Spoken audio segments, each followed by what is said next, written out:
Well, welcome everyone. For those of you joining us online, my name is Harold Trinkunas. I'm Deputy Director here at the Center for National Security and Cooperation at Stanford University.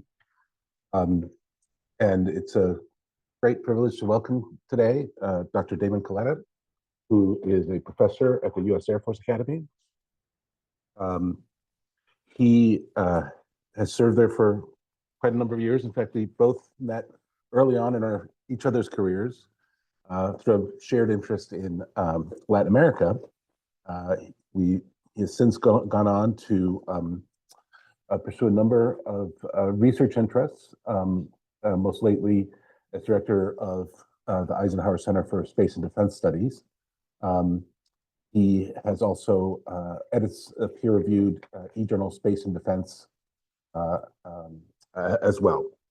We are privileged to have him here today to speak with us about public opinion and the return of nuclear crisis management. So without much further ado, I'm going to turn it over to Professor Coletta. But just as a reminder, Professor Coletta will speak for about 35-40 minutes. Yeah. And then we'll have a time for Q&A. I'll keep a list of the Q&A. One finger to get on the queue, two fingers to jump in at the matter immediately at hand. And as per custom, we will have our CSEC fellows ask the first couple of questions. Over to you, David. Thank you. All right.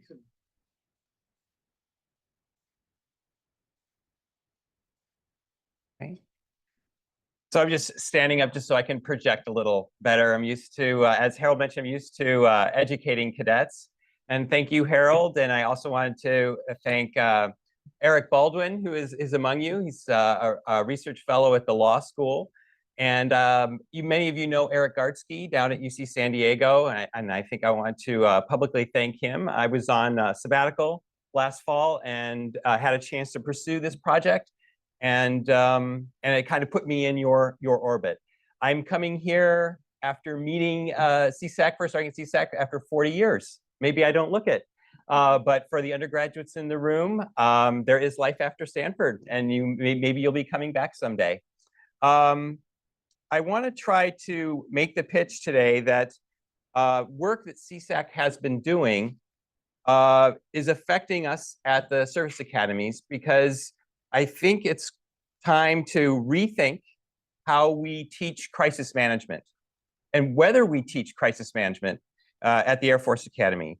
There's a lot of talk about the intensification of great power competition and what that means for the future of the profession of arms. But it has been a little while since we've paid attention to how to teach something like crisis management. That crisis management, although it's certainly an art, that there may be elements of a profession or a science of crisis management, if you will. This idea is inspired by the panel at ISA San Francisco that was led by your Professor Scott Sagan and his work on public opinion and nuclear use. It's also inspired by our commitment at the Academy to the Scowcroft legacy. A few years ago, I had the honor of being the Scowcroft professor, just a few more resources for research at a teaching academy. And I had the chance to learn a little bit about the before he was General Scowcroft, being director of our Department of Political Science, and then going on, of course, to be a protege of Kissinger, the only person to be National Security Advisor twice, and also the author of The World Transformed. Kissinger had The World Restored. He was the author of The World Transformed. And it seems to me, and this is just an opinion, and everything I say here today is just an opinion and nothing official, but that he would have thought that crisis management matters, that the science of crisis management matters, that it does depend on the skill of the people making the decisions and the protocols for making those decisions, what these crisis outcomes will be. That crisis management is really a part of the larger instrument of diplomacy, and that both of those have to be treated as professions and recognized as such in order to manage strategic competition. So how does the CSAC work on public opinion and what I'll call loosely the Scowcroft legacy? How do they come together? Well, at the panel at ISA, they talked about how using modern survey techniques, you could try to assess how publics would react in a crisis where nuclear use was being considered.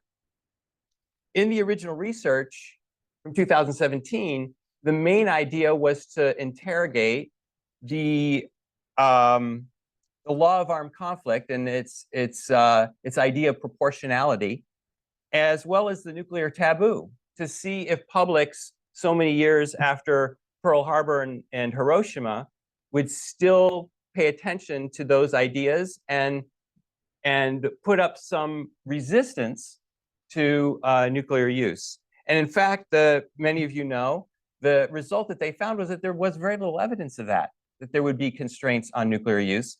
And in fact, it was more, the evidence was closer to the idea that the public had a vengeance streak. This idea of a vengeance streak does affect the notion of crisis management, because it seems to indicate that if we did have something like a Cuban Missile Crisis, if there was another nuclear crisis, perhaps somewhere along the line in the strategic competition, that the public would demand vengeance and would force the president to be more aggressive than the science of crisis management might otherwise dictate. Now, there have been follow-on. The article on the Hiroshima effect spawned a whole series of surveys, and they're still going on today. In fact, one of the folks who was responding was one of your fellows, Stephen Herzog, and he is giving a Zoom talk at Harvard tomorrow on one of the surveys that came after this. And it's interesting to note that he's quite alarmed about how public opinion could affect elites and their decisions of whether to make first use of nuclear weapons in a crisis. This follow-on research, it's true, does say that public opinion in these surveys is a little more cautious, a little more circumspect if the adversary state also has nuclear weapons. So they might not, the vengeance streak might be tempered. But I'm not so sure that we should be satisfied with that, because if there is a nuclear crisis, let's say involving a limited use of nuclear weapons or a conventional defeat with respect to another great power, the US president is going to have a very difficult decision to make, how to respond. Certainly, the vengeance streak in the public will demand a response, but it won't just be the law of armed conflict, but it'll also be the fear of escalation that comes into play. How do we stop escalation? Is it a proportional response? Is it a limited response? Or is what some people refer to a decisive response? The problem with a decisive response is, by definition, it's disproportionate. And so it could lead to escalation. Now, if the public has this vengeance streak and the president is going to be impeached unless they respond forcefully and decisively, then once again, we're talking about the walls closing in and much less room for any sort of science of crisis management. Okay, so we also have the problem that we haven't faced great power competition in quite a while. So while crisis management became very popular, the science of crisis management became popular after the Cuban Missile Crisis, by the time we get into the late 70s and the early 80s, there's a lot of research on the psychological constraints and the bureaucratic constraints on managing any sort of crisis. And so the best idea after this research is to not get involved in crisis at all. So when we talk about crisis management today, a lot of our evidence And a lot of our arguments are about how we shouldn't get involved in a crisis. But I think General Scowcroft might say, it's great to try to avoid a crisis if you can, but particularly in intense great power competition, a crisis might come looking for you. So what can we do in this situation? I go back to one of the classics in our national security field, and before this, let's say the second wave, the first wave of deterrence theory, and I pick up in the paper. I pick up The Essence of Decision by Graham Allison. So it's something that you all probably are familiar with here, even at the undergraduate level.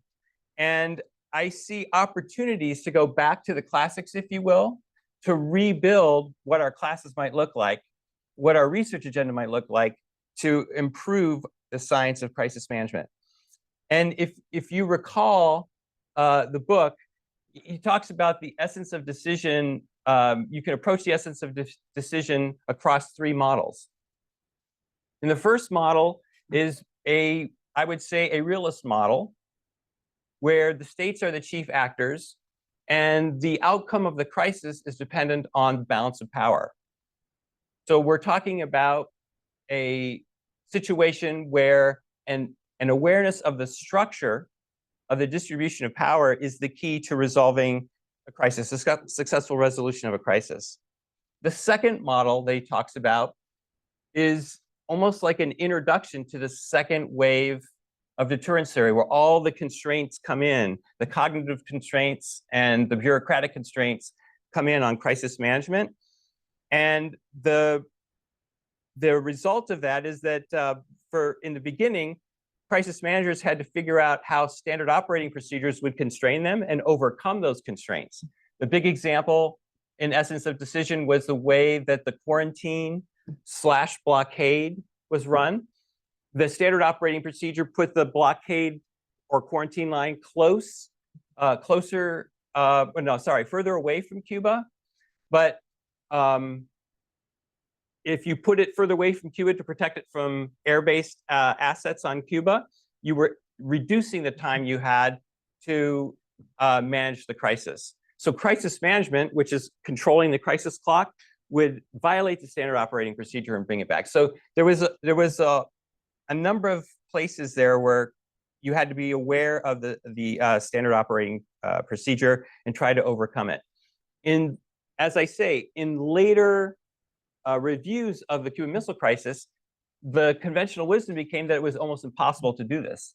That really, the result of the Cuban Missile Crisis was a question of luck rather than crisis management skill.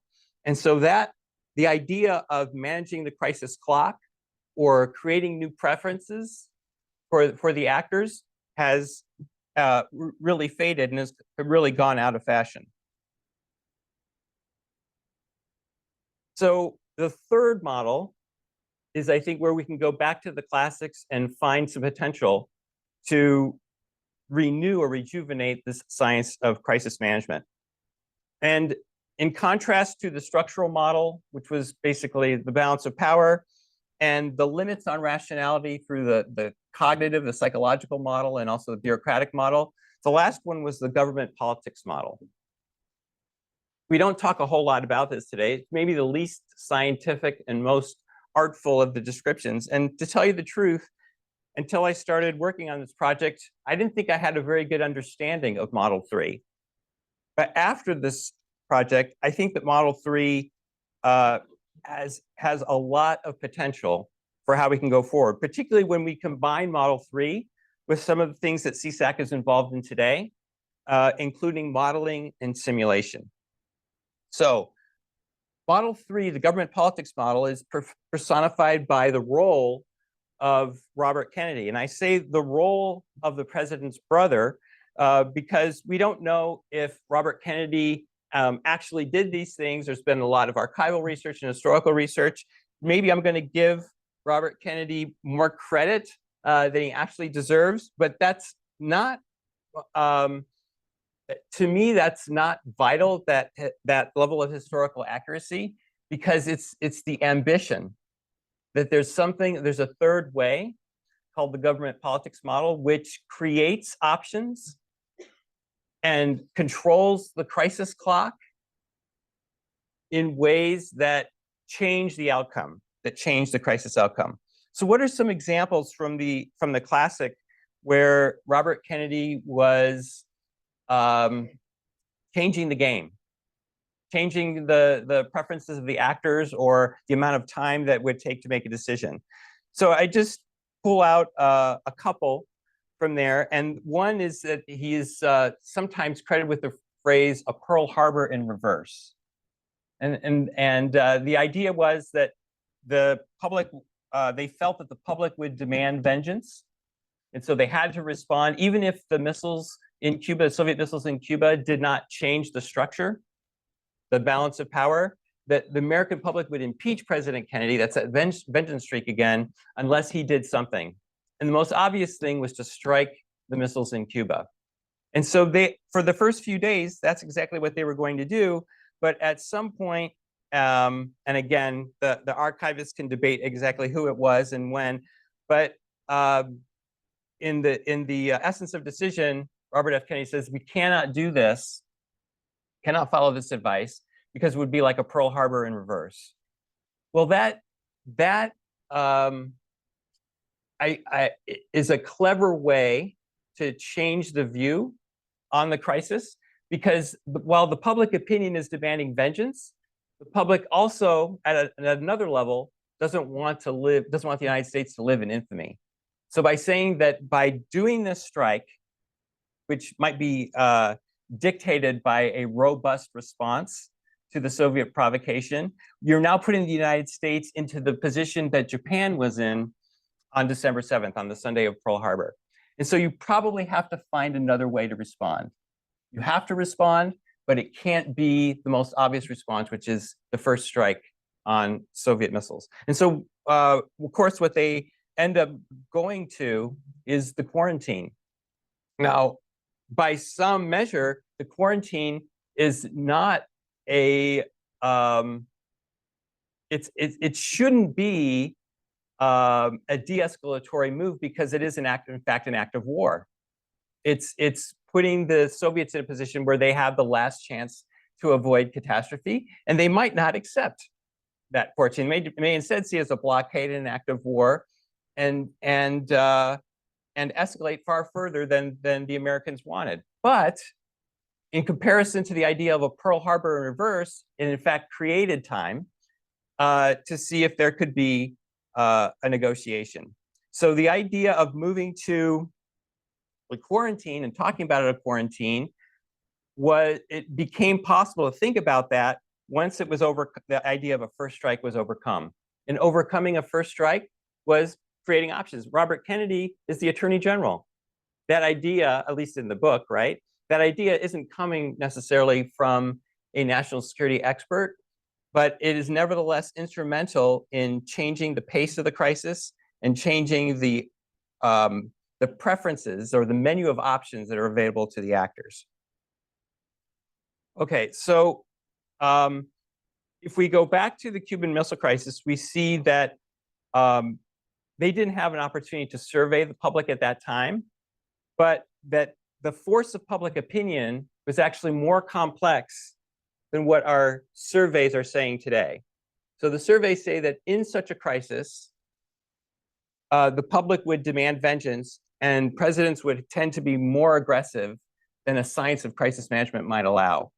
But when we go back to the Cuban Missile Crisis, public opinion, in fact, has multiple dimensions. There is that idea of a vengeance streak. There is that necessity to respond. But there's also the idea to avoid the United States living in infamy, or the United States provoking an escalation that resulted in, I won't say mutual assured destruction, but a level of destruction that that goes far beyond what the interests of either side would dictate. So if we are entering a period of intense great power competition, and we're aware from the survey evidence, whoops, what do we do here? Everything's okay. If we're aware from the survey evidence that presidents are going to have to deal with this vengeance streak and this demand for action, how can we improve the science of crisis management without actually having to travel through the experiences of the Cuban Missile Crisis? And this goes to, I was talking to Harold earlier this morning, this goes to work that Stanford is doing, but also the Hoover Institute just across the way, and thinking about how we can use games and simulations to give future decision makers the experience of complex public opinion and the tools of crisis management, again, affecting the crisis clock and changing preferences and coming up with new ideas. And my thought about that is that as we design games, first of all, we're at the very beginning of this, because a lot of the games right now that we see in the library, they're really about testing new systems, okay? So how will presence of space constellations affect our performance in a crisis over Taiwan?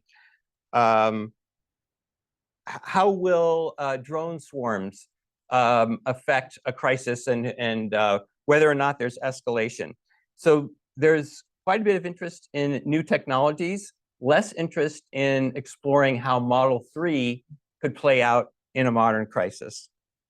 So what I suggest toward the very end is that when we begin designing games, that we don't necessarily give finite options for the crisis managers, but we place the players into situations where the Nash equilibrium, or the rationale for what they should do, leads them to a suboptimal outcome. One of the CSAC broadcasts that I tuned into was a discussion here about the new virtual reality goggles and the nuclear biscuit. And what I noticed about that game was that it tried to put crisis players into the liminal state so they could experience the government politics model, if you will. But the prompts in the game were 100 missiles flying in. What are you going to do? There really is no time to change the crisis clock. It does show that when there's no opportunity to apply a science of crisis management, that you're going to get, hey, we must respond in kind to something like 100 missiles coming in. But if we design games so that maybe there's one missile that's gone off, and the president has to decide between a proportional response, which will not reduce the capability of the opposite side, or a decisive response, which could defeat the other side, but then result in escalation, in dramatic escalation, give them an opportunity. Okay, what do you do then? How do you extend the crisis clock? Where is the quarantine in that particular situation? I think this could be done by combining what we generally do with simulations with ideas of game theory. So I think you could talk about designers of these simulations thinking about, well, this game, what we're putting the players in is something like a chicken game. So the rational forces here, or the rational incentives, are pushing players toward a suboptimal outcome. The equilibria of the chicken game are that somebody wins and somebody stands aside, somebody is defeated. But if you actually play the chicken game, that is the outcome that people don't go to. There isn't a side that simply surrenders. You usually end up with some sort of settlement, and very rarely, things get out of control. So designing games according to incentives that are structured so that the equilibria, the predictions of game theory, are not what you get in practice, and how do players avoid suboptimal equilibria? That's how you can start to learn or give practice in the art of crisis management.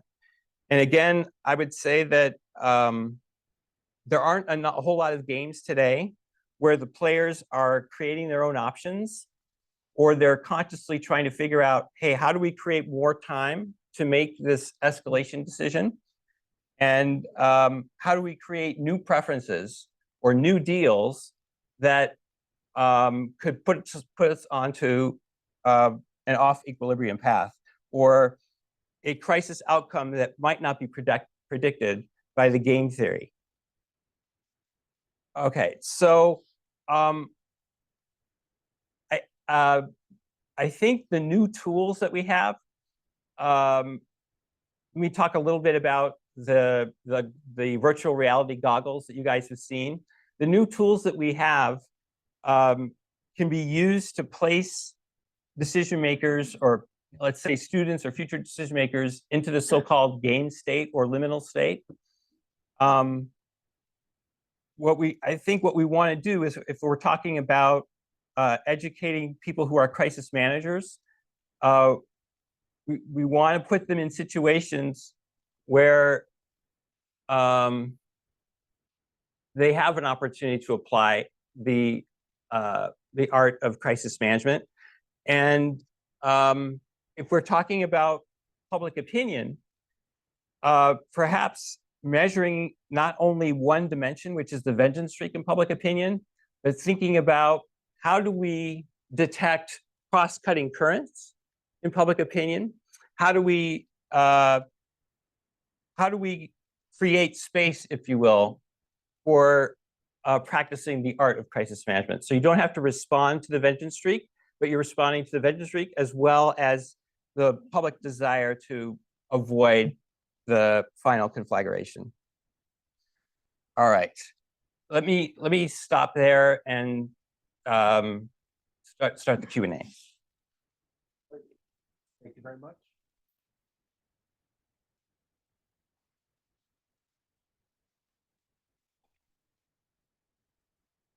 So let me open it up for Q&A. One finger to get on the queue, two fingers to jump the queue, and first word to our fellows. I believe Lindsay had her hand up first. Go ahead, Lindsay. Yeah, so I mean, And if you can just introduce yourself for the audience online. my name's Lindsay. I'm a postdoctoral fellow at CSAC. I think the idea of professionalization is, interesting, and given the time constraints and various factors in a crisis, seems very pragmatic. But like, to my knowledge, and maybe other STS people in the room might have more insight, but I think the concern with professionalization is it leads to overconfidence, and particularly overconfidence in your ability to manage uncertainty. And so my concern would be that this could lead to moral hazard or push brinksmanship behavior if you go about it the wrong way. So how would you propose kind of like tamping down on those potential negative externalities? And this was the result, one of the results of the second wave of research, and the idea that the practitioners in the Cuban Missile Crisis were lucky rather than good. And so it's impossible to avoid that moral hazard entirely. But I'm thinking that instead of designing games to test out the effectiveness of a particular system or a particular technology, you put future crisis managers into the experience of trying to avoid a suboptimal equilibrium. There's no way to avoid moral hazard entirely, but how do you get them to practice without generating overconfidence? That's the nature of the question, and that question has been around a long time. And it's part of the reason why, if you look at the community of gamers that's developing around Jackie Schneider, and that it's part of the reason why games were left, right? And why the enthusiasm for games has gone down since perhaps the first wave. But I think there's an opportunity to combine what we've learned about game theory. There's an opportunity to combine what we've learned about the nature of public opinion. And there's an opportunity to combine what we've learned about virtual reality to play the types of games that give future decision makers an appreciation for the difficulty And I think if you force them to try to, I'm using the jargon, but avoid suboptimal equilibria, avoid these bad outcomes where the rational forces are pushing in there and they have to figure out ways to change the game or ways to extend the crisis clock, you can get the skill without the overconfidence. Is any of that certain? No, I do think there's a risk, and I think that risk is well established. But I don't think the different research agendas have been combined in the optimal way. And I think if we started to do that, and I think there's interest in doing that, we could, as I say, extend the Scowcroft legacy, or maybe even the Kissinger legacy of the artful and informed decision maker to improve crisis management results. Okay, I have Fog next on the list, and if anybody else has raised their hand, just please do so again. Sometimes I'm not looking in the right direction. Thank you. Hi, my name's Fahad. I'm a visiting fellow here at CSAC this year. Thank you so much. This was very thought-provoking. In some ways, I think building off Lindsay's question, I'm wondering whether the science of, or the art of crisis management, as you sort of describe it, and making it sort of seem as if this is something that can be modeled, and that there can be optimal and suboptimal outcomes. Do you think there's a risk that this might create perverse incentives for leaders to think that, okay, maybe select into crisis, there are strategic objectives that we might be able to achieve? Because I get the point about the public opinion as having, its own sort of preferences, but I just wonder there are probably likely times when the public's preferences and the preferences of elites are just incompatible, where the public might actually be interested in controlling a crisis, but elites might actually want to achieve certain strategic objectives, like either defeating an enemy or changing the status quo. I'm not. I might ask you to follow up, because you said something there that I wanted to say in the talk and I didn't get through, and that is that one reason I'm optimistic about this so-called science of crisis management or professionalization of crisis management is because I see the more complex cross-cutting streams of public opinion as creating space. So I think our current research is in line with what you all are saying, and saying that there really is no space for a science of crisis management and we should just not get involved.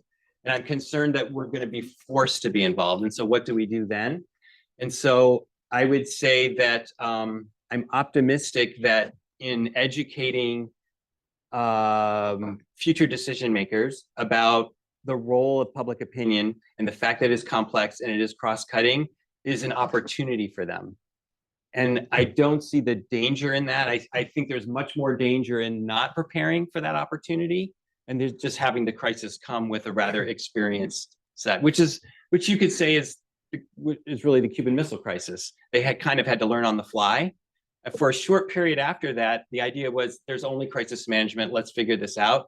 And then of course you had, like I said, like you guys are all saying, in the post-Vietnam era, much less optimism about whether this was a good idea and how it could be leveraged and distorted to create further problems. But I did want to say that complex public opinion offers opportunity, doesn't close things down. But your question was a little bit different. So could you follow up again? So I'm not sure I answered it head on. The first part was, what does this information do for leaders who might have strategic incentives to select into crisis? Yes. Well, I think that is also hard to avoid, but the leaders also will discover too that they don't know how skilled the adversary is in crisis management. So they do have to have a bit of humility as to how much they can control this skill or this science. They have to be careful how they use it. And I think that playing the games where you have suboptimal equilibrium and maybe a partner that isn't actually perfect. One of the nice things about the simulation tool is you don't have to stay within the constraints of game theory, right? You have people who make mistakes that are playing, but not according to what the theory predicts. I think that's where the richness of the simulations and the games come in. I don't think in the after actions, you might correct me, Harold, but I don't think that's the way they're talking about after action and simulations now. They're asking why they did what they did, but they're not saying, well, in theory, this is where we should have ended up, but we ended up in a completely different place. So I think humility would come from not being able to perfectly model the other side. And so you'd want to take a pause before you use these skills to try for an extra advantage, because the risk would be great. Okay, let's go to Rose and then to X. Okay, and I have a Thank couple people on the you. list. Damon, I agree. Very thought-provoking remarks. I was sitting here thinking, we talked about it a little bit earlier this morning. Is your work only really about nuclear crises or nuclear linked crises, because nuclear weapons in the equation tend to push the speed of decision making? I'm just thinking of the real world examples we've had during the Gaza war, you know, when the attacks from Iran started, and Israel very deliberately took a couple of weeks, and they then conveyed to their publics and to the international community that they would respond, but they were taking their time about it. And then they went in with a very succinct, precisely, you know, precisely defined response on the particular site that had launched the attack on them. So I'm just, you know, there is in real world examples already this kind of deliberation, controlling the clock, controlling public opinion that's going on. So is it only the nuclear link that forces the time pressure? I think you're probably right. I think the reason why I'm emphasizing the nuclear link is because if both sides give it everything they have, if it escalates out of control, what the consequences are. That's such a great loss for both sides. And when you were talking about the Gaza situation, I was trying to think about how they escalated. Did they do a proportional response or a decisive response? I would say it was decisive. It was also proportional, because they said we are attacking the site that launched the attack on Israel. So, you know. So I think you might be thinking of the Gaza crisis as October 7th, and you're talking about I'm talking about the Israel-Iran exchange. Yeah, I think that, I mean, I would propose that in the Israel-Iran exchange, Iran going into that crisis was in a certain position, and it was able to, even without nuclear weapons, it was able to threaten Israel through its proxies, and it's no longer in that position today. So even though we haven't had a nuclear exchange in this round of crisis, something decisive has happened, because Iran has lost two of its most potent weapons, its proxies. Those are no longer viable.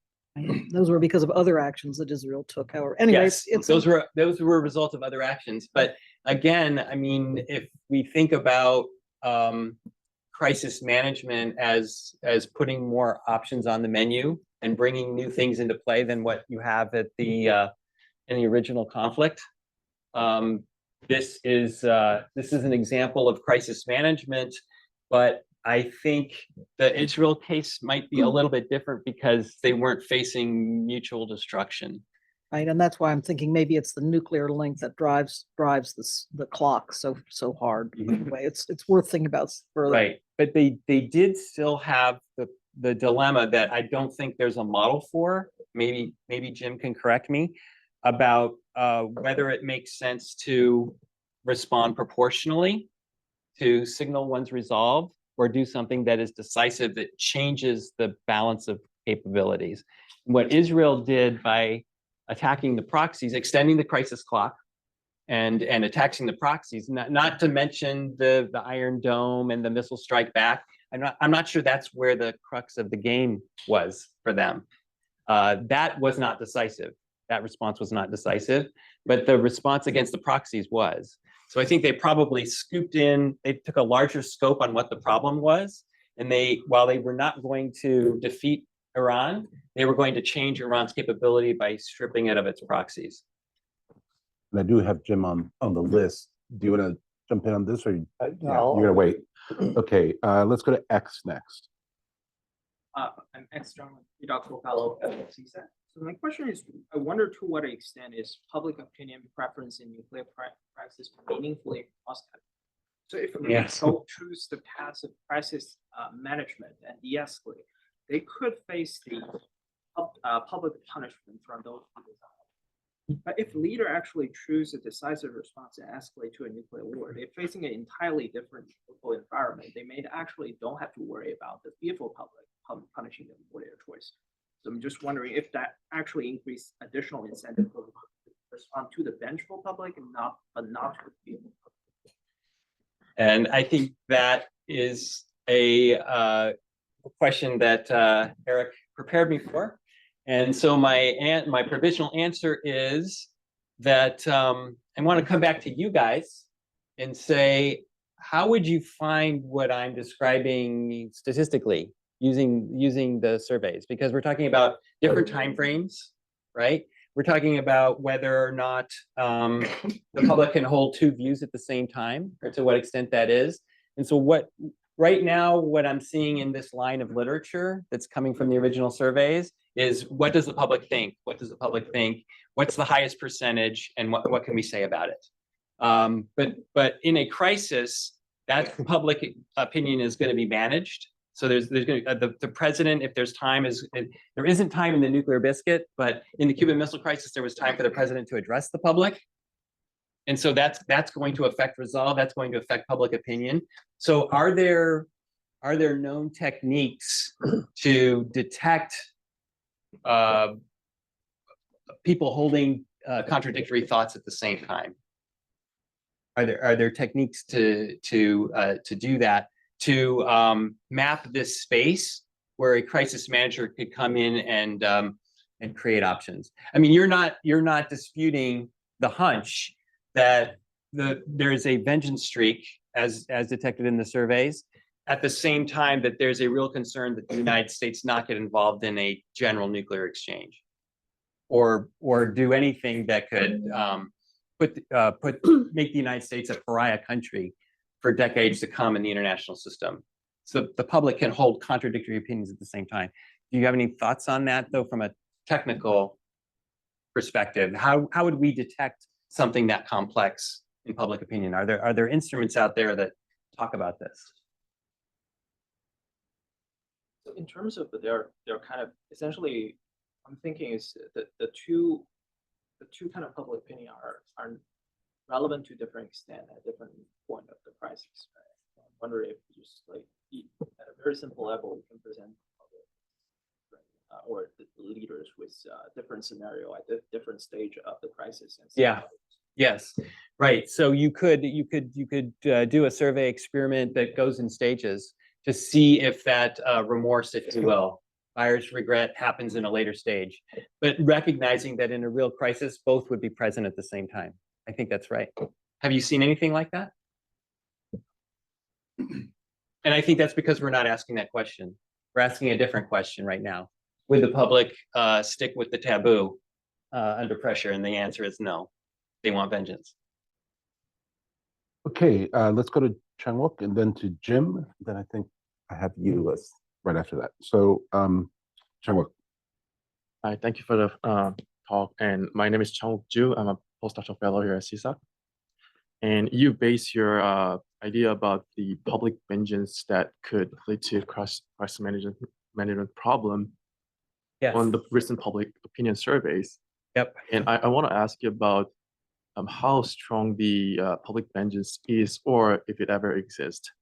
So first, as far as I know, the most survey experiments that use this vignettes or scenarios, they test how respondents think about the potential use of nuclear weapons during wartime, given that like by priming them with some strategically sensible nuclear options, or like technically sensible. And does that really mean like public vengeance if they like dislike the idea of using nuclear weapons, but they kind of politically tend to approve governmental decision to use nuclear weapons when it's strategically sensible? Does that really mean public vengeance? And a lot of those surveys also indicate that like priming humanitarian concerns or casualties, they kind of drive down those public approval. So if it really, the public vengeance really ever exists, I also wanted to ask that as well. Yeah, I think that's a great question. And I was having trouble with that question too. And I was looking at the Herzog articles that come after.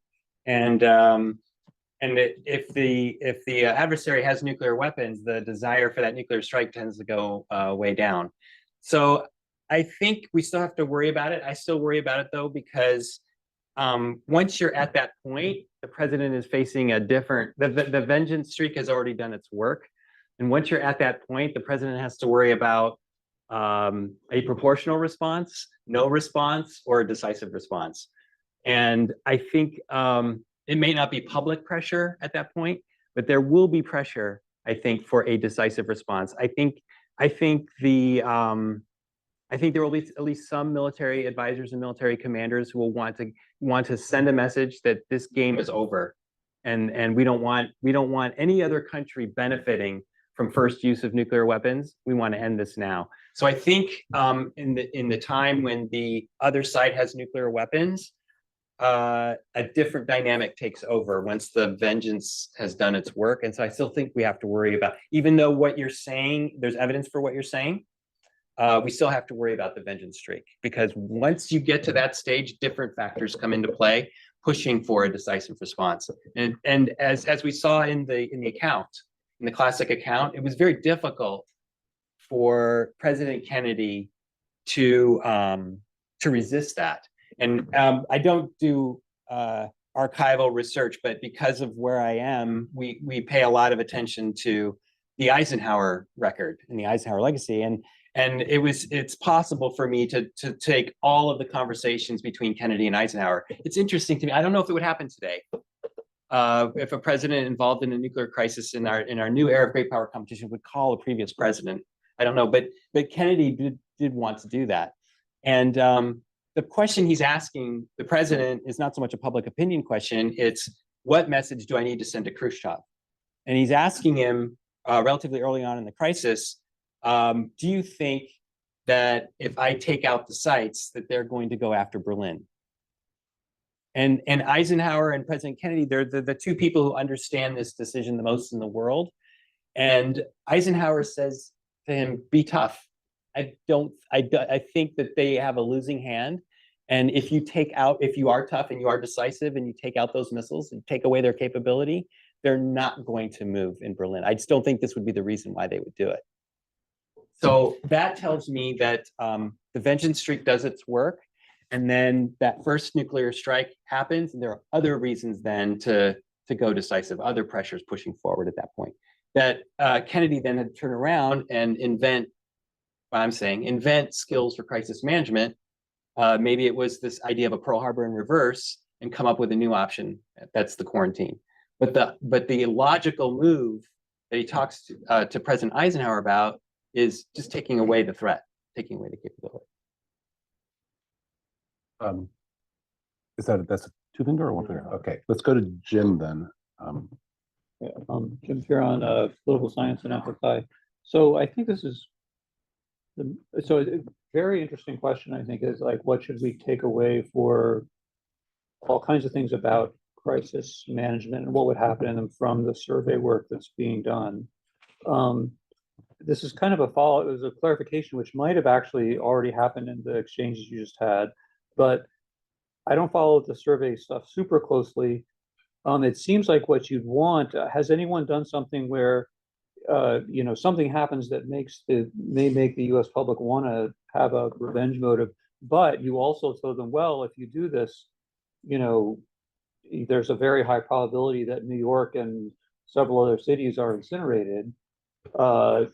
That's what I kind of want to know about. Like, how does that knowledge temper the, or, you know, how would that interact with the revenge motive, right? I don't know if, I guess it's a question, are there any, has anyone given people that trade-off? Mhm. And of course, there's a question of like, what would happen in reality? I just want to say a couple things about, or, you know, raise a couple things about the Cuban Missile Crisis here. Where it's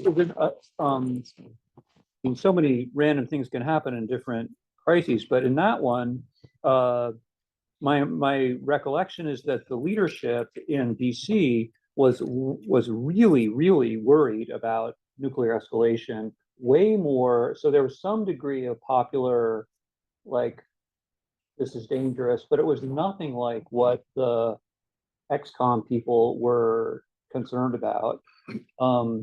And part of that was because they didn't want to panic, you know, and you could imagine this being more general, is that the leadership would not want to like cause general panic by saying like, oh, there's a really high chance that, you know, there's nuclear weapons coming. I don't know.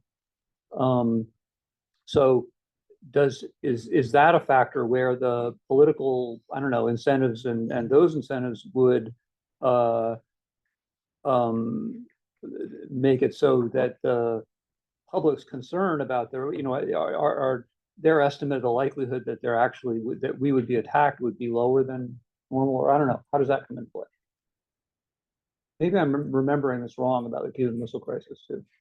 And there's a lot of folks in the room who know it, but I think that the impression that I get, again, with these early conversations, is that he's trying to slow things down. I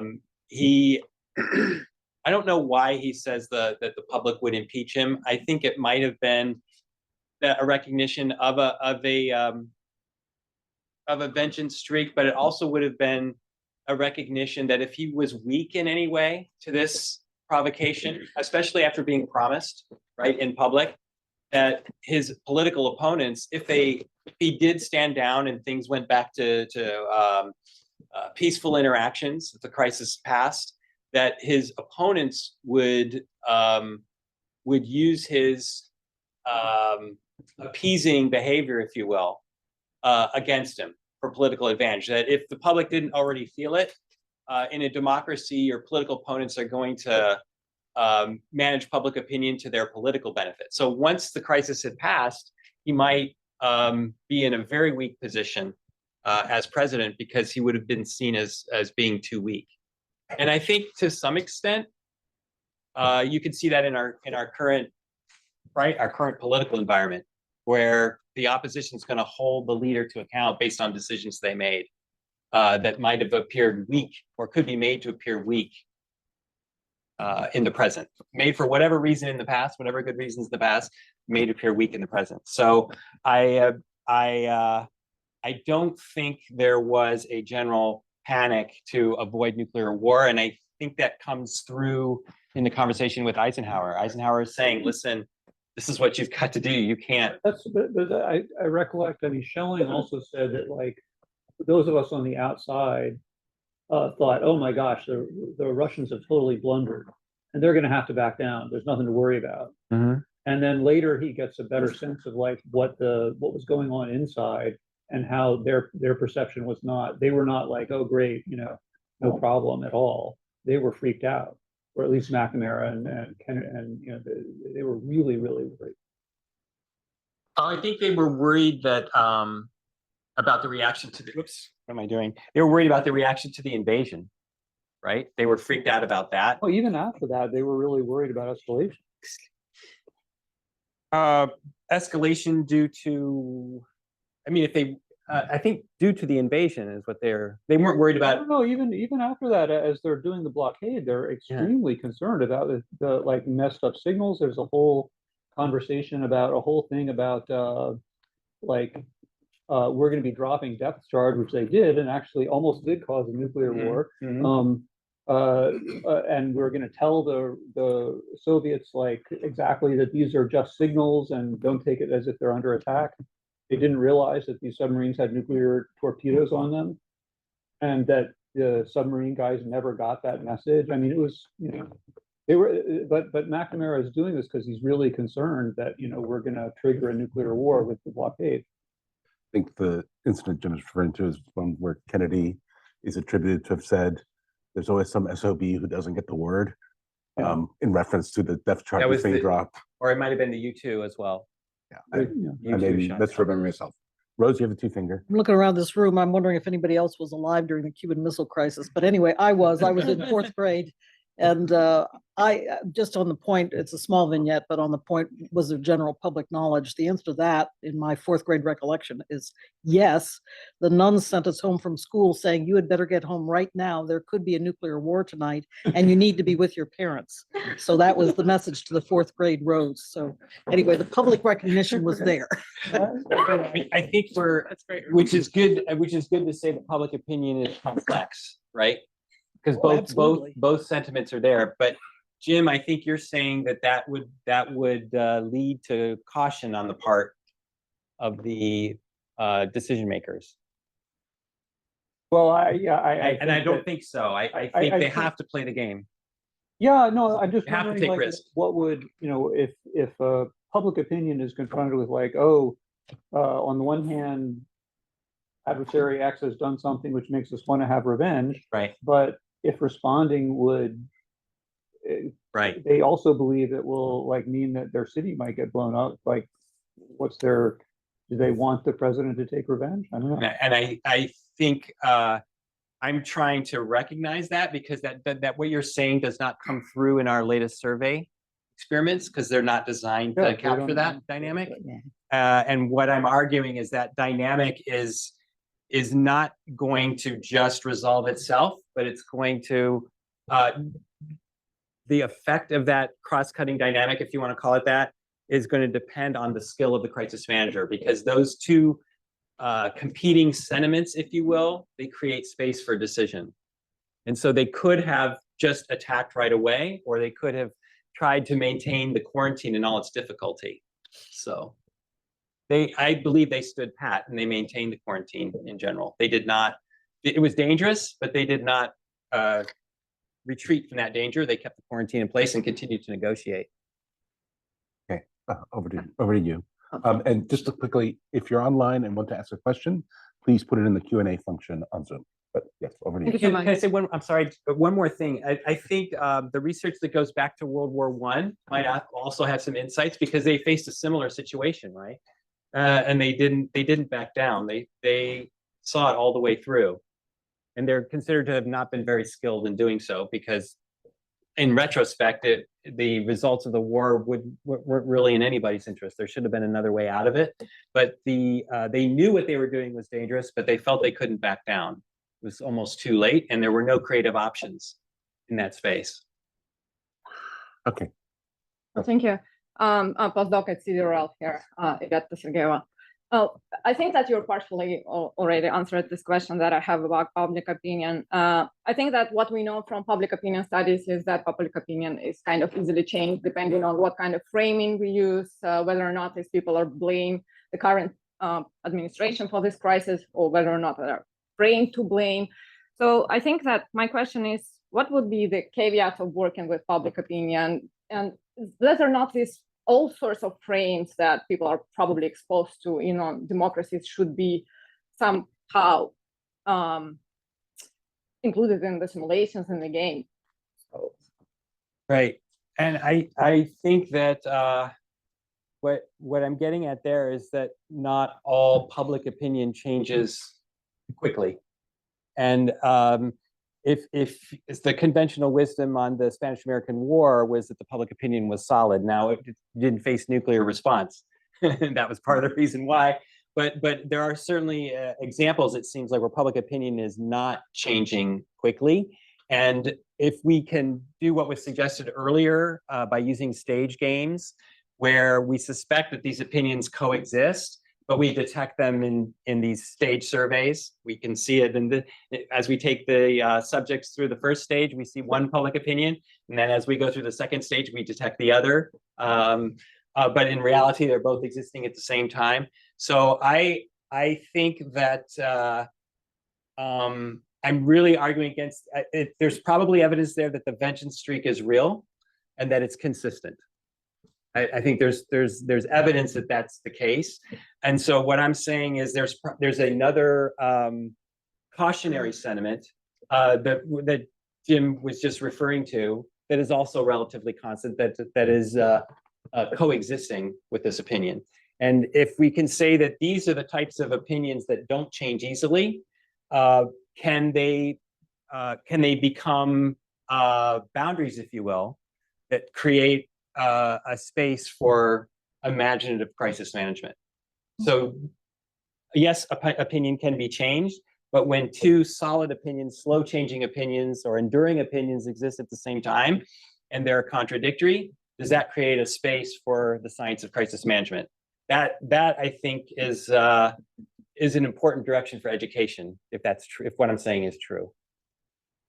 So, I'll use chair's prerogative and do a two-finger myself here. I would just say that we're talking a lot about what public opinion actually is, but in the crises, you're mostly talking about what elites think public opinion is. Yes. And elites, it strikes me historically, have frequently gotten that wrong. I mean, if we think back before World War II, there was this, that all the talk about strategic bombing was, war winning. Sorry, Air Force officers in the room, or Air Force civilians, and that public opinion would sort of crumble, resistance would crumble, and you could basically win the war decisively from the air. This is certain elites shared this point of view, but it turns out to have been wrong. If you look at the experience of like the British during the German bombing, or the German population or the Japanese population during those bombing campaigns. So elites assume all kinds of things about public opinion that turn out to be wrong. And so I'm wondering how that plays into what you might be talking about. Mm-hmm. So I again, it does depend on which opinion you're talking about. If we find that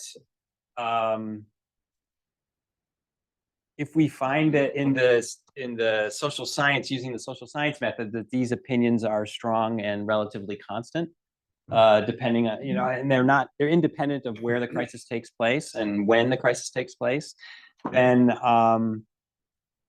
it's hard to imagine that crisis managers would say, well, no, these opinions don't exist, when there's evidence that they're enduring. So enduring opinions, like American liberalism, ideological opinions.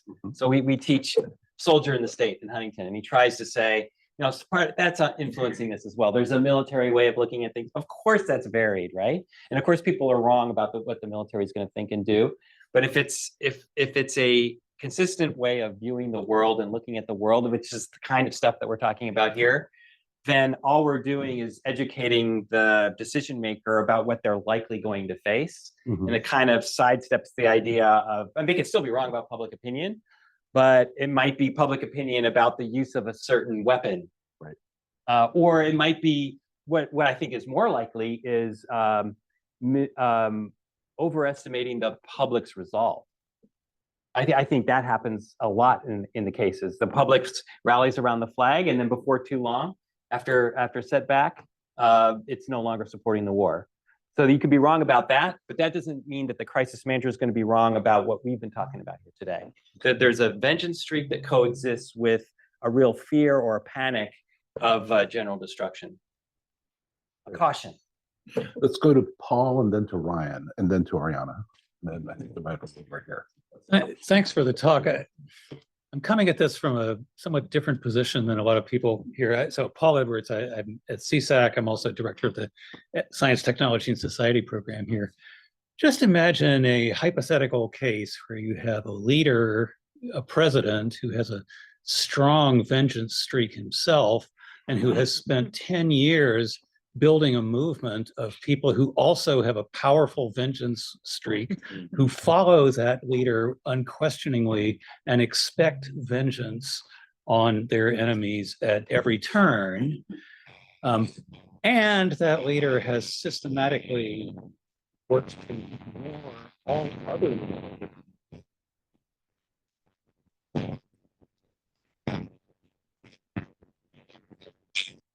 I'm just wondering about, the premise here seems to be that public opinion, majority public opinion, will sway the leader in some way.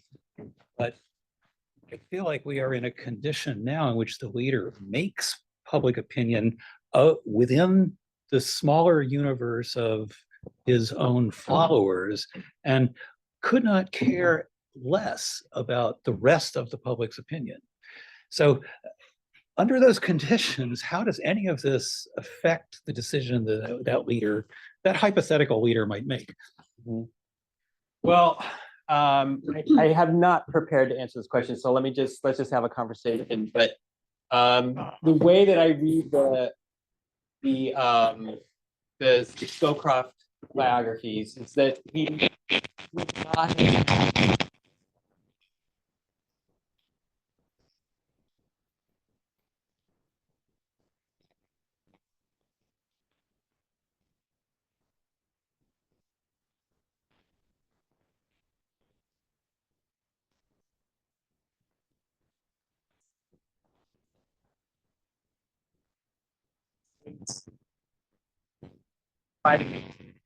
see if it back ideology. Those are all things that you're. So you're tying my hands. I can't help you if you take everything off the table. So I think if the American public elects that hypothetical person, I think most regular people are going to be complex than what you're portraying. They're going to be a little more complex. But you're right. I think your question comes down to the sovereign people get the democracy they deserve at some point. It is hard to escape that.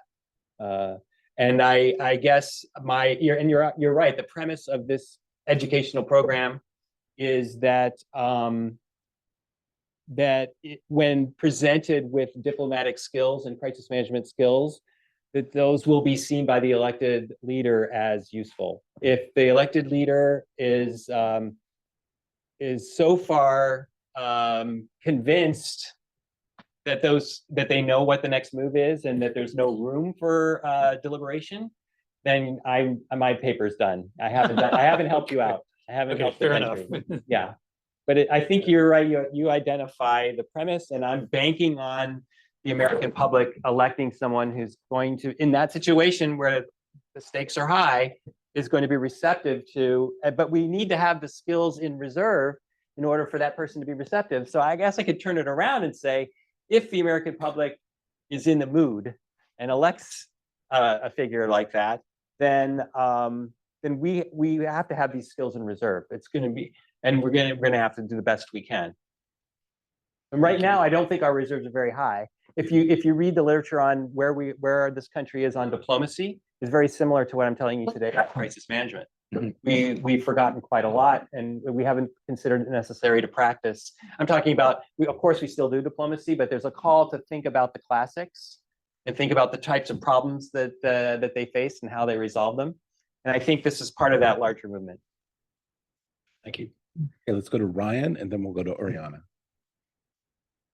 Good afternoon. Thank you for the talk. Ryan Gladding. I'm an Army War College fellow here and a visiting scholar here at CSAC. So I may take this question from a little bit different perspective, as I'm not as well read on the literature and the social science aspect of it. But as a strategic level planner, I worked a lot in games and exercises, and we spent a lot of time talking about flexible deterrent options and providing pre-programmed options, not necessarily solutions, to crisis managers. And granted, I understand that military advice or best military advice comes to our civilian leadership from a variety of different places. But in my experience, public opinion, whether domestic or foreign, is rarely a heavily weighed consideration when we're developing these flexible deterrent options from military leaders. So I guess my question is, how do you weigh how a civilian leader decision maker in a crisis, strategic crisis, weighs military advice from professional military advisors versus political advice based on public opinion?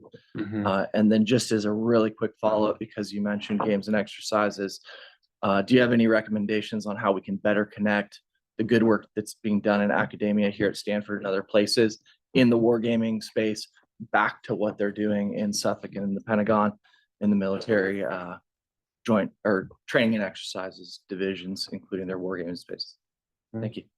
Yep. And I'm going to answer your question with a question because I studied under Peter Fever at Duke University, so big civil military relations and crisis management and best military advice. Those things are connected in my mind.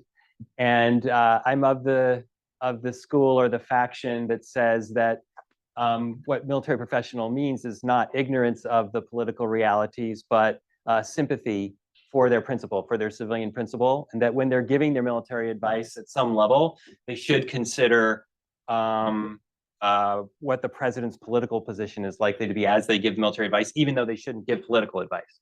So sort of informed best military advice is my, but I don't think there's agreement on that. And maybe one of the reasons why there's not agreement is your case. Do I really believe that when you guys are doing your planning and you're giving your best military advice that you should be taking into account public opinion? That doesn't sound right to me on a common sense test. I